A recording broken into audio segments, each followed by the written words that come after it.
नमस्कार, मैं जयप्रकाश सिंह। आज हम लोग केवीएस के मद्देनज़र कुछ मोस्ट इम्पोर्टेंट क्वेश्चन देखेंगे जो कि यूपी टेट, सी टेट, अन्य राज्यों के टेट परीक्षाओं में लाभकारी होंगे। पहला क्वेश्चन देखते हैं। गिलफोर्ड ने अभिसारी चिंतन पद का प्रयोग करके समान अर्थ में किया है। बुद्धि के, सृजनात्मकता के, बुद्धि एवं सृजनात्मकता के, इनमें से कोई नहीं। इसका ऑप्शन हो जाएगा बी। अगला क्वेश्चन देखते हैं। निम्न में से कौन सा रुचि के बारे में सत्य नहीं है? रुचियाँ जन्मजात और अर्जित दोनों होती हैं। बी, रुचियाँ समय के अनुसार बदलती रहती है। सी, रुचियाँ योग्यता एवं अभिक्षमताओं से संबंधित नहीं होती हैं। डी, रुचियाँ व्यवहार में आकर्षण एवं विकर्षण के प्रतिबिंब नहीं होती है। इसका ऑप्शन हो जाएगा ऑप्शन नंबर डी, रुचियाँ व्यवहार में आकर्षण एवं विकर्षण के प्रतिबिंब नहीं है। अगला क्वेश्चन देखते हैं। Question number 3। व्यक्ति एवं बुद्धि में वंशानुक्रम की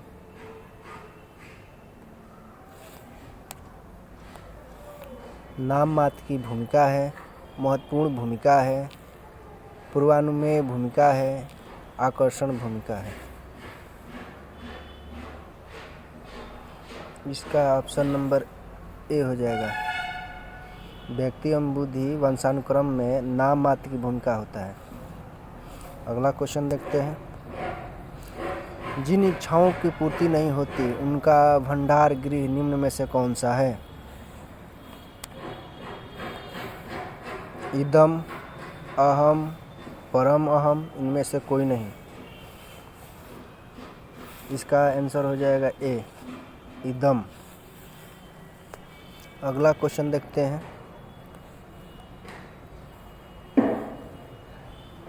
क्वेश्चन नंबर 5। रक्षा तंत्र बहुत सहायता करता है हिंसा से निपटने में, दबाव से निपटने में, थकान से निपटने में, अजनबियों से निपटने में। इसका आंसर हो जाएगा बी, दबाव से निपटने में। अगला क्वेश्चन देखते हैं। प्रश्न संख्या 6। बालक प्रसंगबोध परीक्षण 3 वर्ष से 10 वर्ष की आयु के बालकों के लिए बनाया गया है। इस परीक्षण को बोर्ड में स्थापित किए गए हैं। ऑप्शन नंबर ए, सजीव वस्तुओं के स्थान पर निर्जीव वस्तुओं को। बी, लोगों के स्थान पर जानवरों को। ऑप्शन नंबर सी, पुरुषों के स्थान पर महिलाओं को। ऑप्शन नंबर डी है वयस्क के स्थान पर बालकों को। इसका आंसर हो जाएगा बी, लोगों के स्थान पर जानवरों को। अगला क्वेश्चन नंबर 7 देखते हैं। निम्न में से कौन सा कथन सही नहीं है? यहाँ नहीं पर विशेष ध्यान देना है। इसमें से 3 सही होगा, 1 नहीं है, उसी को चुनना होगा। आवश्यकता वंचना की शारीरिक अवस्था नहीं है। अंतर्नोद आवश्यकता का मनोवैज्ञानिक परिणाम है। ऑप्शन नंबर सी, आवश्यकता एवं अंतर्नोद समान नहीं है बल्कि समानांतर है। ऑप्शन नंबर डी, मूल प्रवृत्तियाँ आंतरिक जैविक बल। इसका आंसर हो जाएगा ए, आवश्यकता वंचना की शारीरिक अवस्था नहीं है। बाकी 3 है। अगला क्वेश्चन देखते हैं। Question number 8।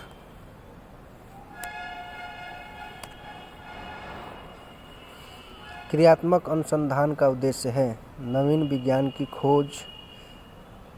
बी में शैक्षिक परिस्थितियों में व्यवहार विज्ञान का विकास। सी, विद्यालय तथा कक्षा की शैक्षणिक कार्य प्रणाली में सुधार लाना। डी, उपयुक्त सभी। इसका आंसर हो जाएगा सी,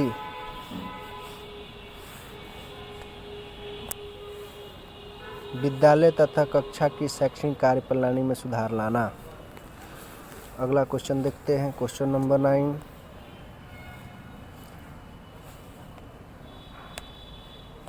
बच्चों के विकास के सिद्धांतों को समझना शिक्षक की सहायता करता है। पेडागोजी से संबंधित क्वेश्चन है ये। ऑप्शन नंबर ए, शिक्षार्थियों की आर्थिक पृष्ठभूमि को पहचानने में। बी, शिक्षार्थियों को क्यों पढ़ाना चाहिए यह औचित्य स्थापित करने में। सी, शिक्षार्थियों के भिन्न अधिगम शैलियों को प्रभावी रूप से संबोधित करने में। डी, शिक्षार्थियों को सामाजिक स्तर को पहचानने में। ऑप्शन नंबर सी, शिक्षार्थियों के भिन्न अधिगम शैलियों को प्रभावी रूप से संबोधित करने में। अगला क्वेश्चन देखते हैं, क्वेश्चन नंबर 10।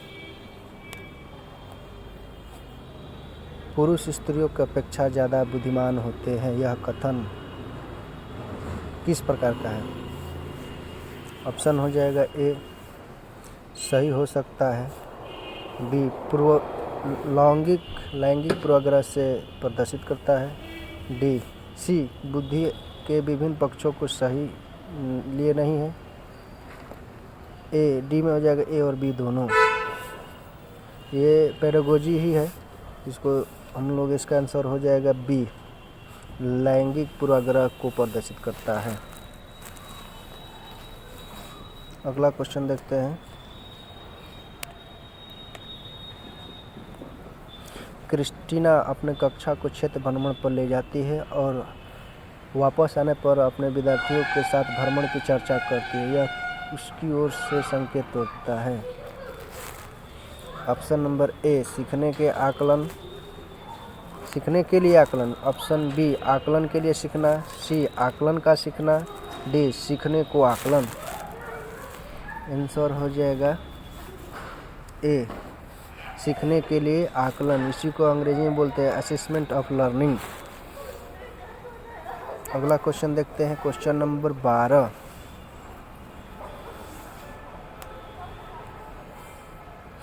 शिक्षार्थियों को निम्नलिखित में से किसके लिए प्रोत्साहित नहीं करना चाहिए।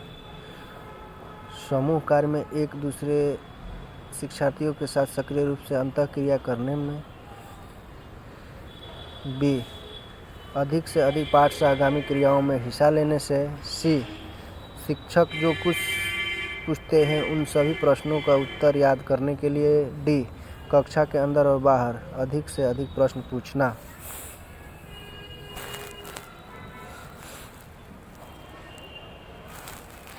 इसका आंसर हो जाएगा सी, शिक्षक जो पूछ सकते हैं उन सभी प्रश्नों का उत्तर याद करने के लिए, जबकि 3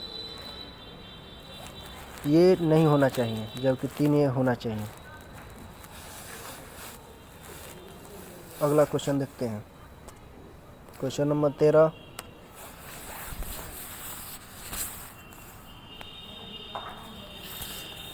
निम्नलिखित में से कौन सा रचनात्मक आकलन का उदाहरण नहीं है, उपकरण नहीं है। ऑप्शन नंबर ए, मौखिक प्रश्न। बी, सत्र परीक्षा। डी, सी, प्रश्नोत्तरी और खेल। डी, दत्त कार्य। इसका आंसर हो जाएगा बी, सत्र परीक्षा। ये रचनात्मक आकलन का उपकरण नहीं है, जबकि 3 है। आप मौखिक प्रश्न पूछ सकते हैं, प्रश्नोत्तरी और खेल विधि से भी कर सकते हैं, दत्त कार्य देकर भी कर सकते हैं। अगला क्वेश्चन देखते हैं, क्वेश्चन नंबर 14। भारतीय समाज की बहुभाषिता को किस रूप में देखा जाना चाहिए। ऑप्शन नंबर ए, विद्यालय जीवन को समृद्ध बनाने के संसाधन के रूप में। बी, विद्यार्थियों को सीखने के लिए प्रेरित करने हेतु शिक्षक योग्यता की चुनौती के रूप में। सी, शिक्षार्थियों के लिए विद्यालय जीवन को एक जटिल अनुभव के रूप में, ये तो आप कर नहीं सकते। डी, शिक्षक अधिगम प्रक्रिया में बाधा के रूप में।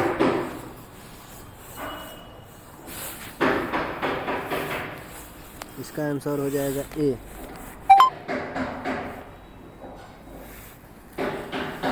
विद्यालय जीवन को समृद्ध बनाने के संसाधन के रूप में। अगला क्वेश्चन देखते हैं, क्वेश्चन नंबर 15।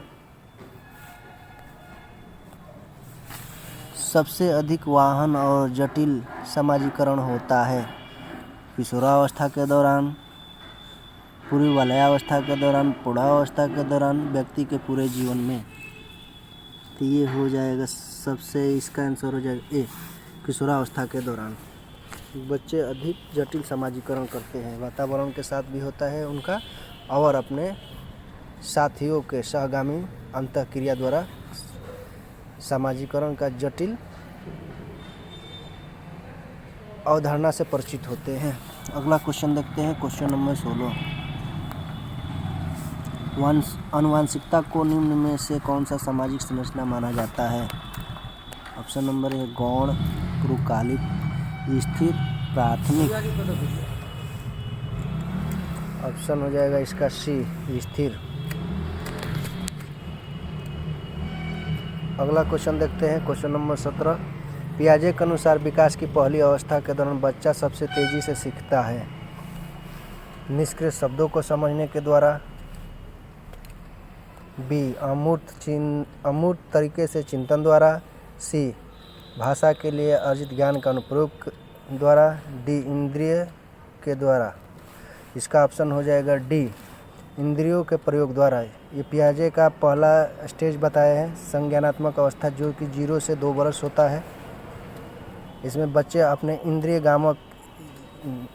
अपने इंद्रियों से सीखते हैं। अगला क्वेश्चन देखते हैं, 18। सीखने का वह सिद्धांत जो पूर्ण रूप से और केवल अवलोकन व्यवहार पर आधारित है, यह सीखने के किस सिद्धांत से संबंधित है? विकासवादी, व्यवहारवादी, रचनावादी, संज्ञानवादी। ये हो जाएगा ऑप्शन नंबर बी, व्यवहारवादी।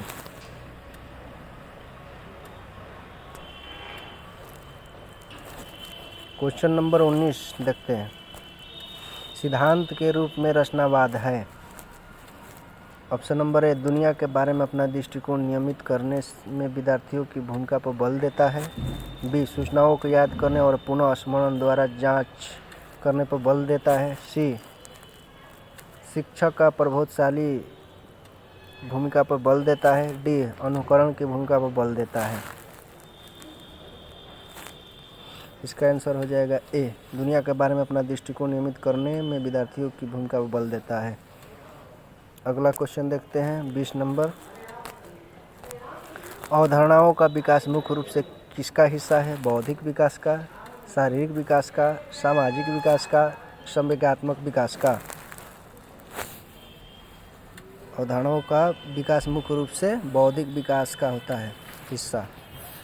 अगला क्वेश्चन देखते हैं, क्वेश्चन नंबर 21 चलते हैं। व्यक्तिगत शिक्षार्थियों एक दूसरे से किस प्रकार भिन्न होते हैं? ऑप्शन नंबर ए, विकास की दर से, विकास के क्रम से, विकास की सामान्य क्षमता से, डी, बुद्धि एवं विकास के सिद्धांत से। इसका आंसर हो जाएगा ए, विकास की दर से। अगला क्वेश्चन देखते हैं, क्वेश्चन नंबर 22।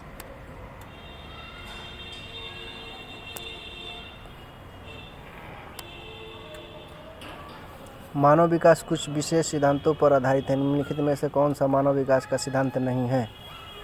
अनुक्रमिकता, समान से विशिष्ट, प्रतिवर्ती, निरंतरता। इसका आंसर हो जाएगा सी, प्रतिवर्ती। अगला क्वेश्चन देखते हैं, क्वेश्चन नंबर 23। मूल्यांकन का मुख्य उद्देश्य होना चाहिए। ऑप्शन नंबर ए, शिक्षार्थियों के उपलब्धि को मापना। बी, यह निर्णय लेना कि क्या शिक्षार्थियों को अगली कक्षा में प्रमोट किया जाना चाहिए। सी, शिक्षार्थियों में होने वाली कमियों का निदान और उसका उपचार करना। डी, शिक्षार्थियों की त्रुटियां निकालना। ये तो आप त्रुटि निकाल नहीं सकते हैं। इसकी हो जाएगा सीखने में होने वाली कमियों को निदान कर उसका उपचार करना। अगला क्वेश्चन देखते हैं, क्वेश्चन नंबर 24। पियाजे के अनुसार संज्ञानात्मक विकास की अवस्थाएं कितनी हैं? ऑप्शन ए 3 प्रकार की, बी 4 प्रकार की, सी 5 प्रकार की, डी 2 प्रकार की। इसका आंसर हो जाएगा बी 4 प्रकार की। पियाजे ने बच्चों के संज्ञानात्मक विकास में 4 अवस्थाएं बताई है। पहला है इंद्रियगामिक अवस्था जो 0 से 2 वर्ष के बीच होता है। दूसरा होता है पूर्व संक्रियात्मक अवस्था जो कि 2 से 7 वर्ष होता है। तीसरा होता है मूर्त संक्रियात्मक अवस्था जो कि 7 से आपका 11 तक चलता है। अगला उसका चौथा स्टेप बताए हैं जिसका नाम है अमूर्त संक्रियात्मक अवस्था जो कि 11 से 15 वर्ष के बीच चलता है। अगला क्वेश्चन देखते हैं, क्वेश्चन नंबर 25। शिक्षा मनुष्य के अंतर्निहित क्षमता का परिपूर्ण रूप से विकास करते यह कथन किसका है? स्वामी विवेकानंद का, स्किनर का, पेस्टोलॉजी का, रविन्द्रनाथ टैगोर। ये क्वेश्चन हो जाएगा स्वामी विवेकानंद द्वारा कहा गया है शिक्षा मनुष्य के अंतर्निहित क्षमता का परिपूर्ण विकास होता है।